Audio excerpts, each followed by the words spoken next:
La situation qu'on a présentement, c'est un peu une tempête parfaite pour l'aquaplanage. Pourquoi? Parce qu'on annonce beaucoup de pluie au cours des prochains jours, du temps doux, on a de la neige qui va fondre en plus de ça et un sol qui est gelé. On est en plein hiver, donc avec le sol qui est gelé, l'eau a de la difficulté à s'écouler dans le sol, ce qui fait que l'eau va rester emprisonnée. Qu'est-ce que ça fait? Bien, ça va faire qu'il va y avoir beaucoup d'eau sur la chaussée, ça c'est bien certain.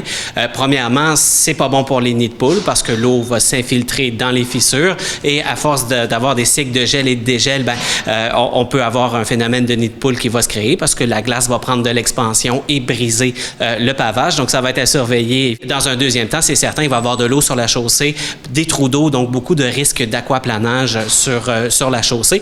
Qu'est-ce que c'est l'aquaplanage? C'est lorsque les pneus de notre voiture n'ont plus d'adhérence sur la chaussée. Donc, on va se retrouver en quelque sorte à flotter avec notre voiture. On peut avoir un effet, un petit effet d'entraînement, sentir qu'on perd le contrôle un peu, que ça tire d'un côté ou de l'autre. Et évidemment, c'est un risque, c'est dangereux comme situation. On peut se retrouver dans le décor. Alors, c'est important de faire attention puis de prendre certaines précautions pour éviter de se retrouver dans une situation d'aquaplanage.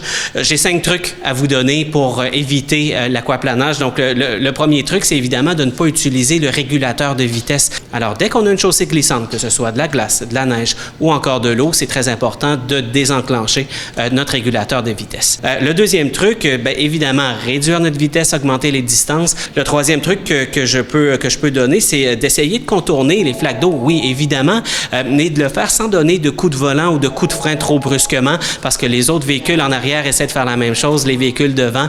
Donc, important d'éviter les gestes brusques.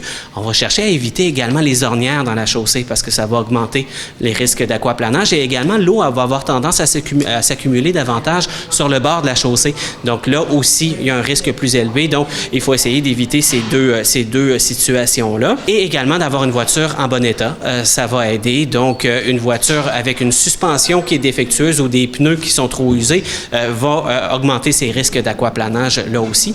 Donc, 5 petits trucs pour les éviter. Qu'est-ce qu'on fait lorsqu'on s'approche d'un trou d'eau? On voit une grande étendue d'eau se profiler devant nous. Bien important, on ralentit. Mais on ralentit avant le trou d'eau. Pourquoi? Parce qu'on ne sait jamais ce qui se cache dans le fond. Il peut y avoir un gros nid de poule dans le fond de tout ça. Ça peut briser notre voiture. Ça peut nous amener à aller d'un bord et de l'autre. Donc, c'est une situation qu'on veut éviter. On ne sait pas ce qu'il y a dans un trou d'eau. Donc, important, on ne freine pas à l'intérieur. Il y a un risque de briser sa voiture.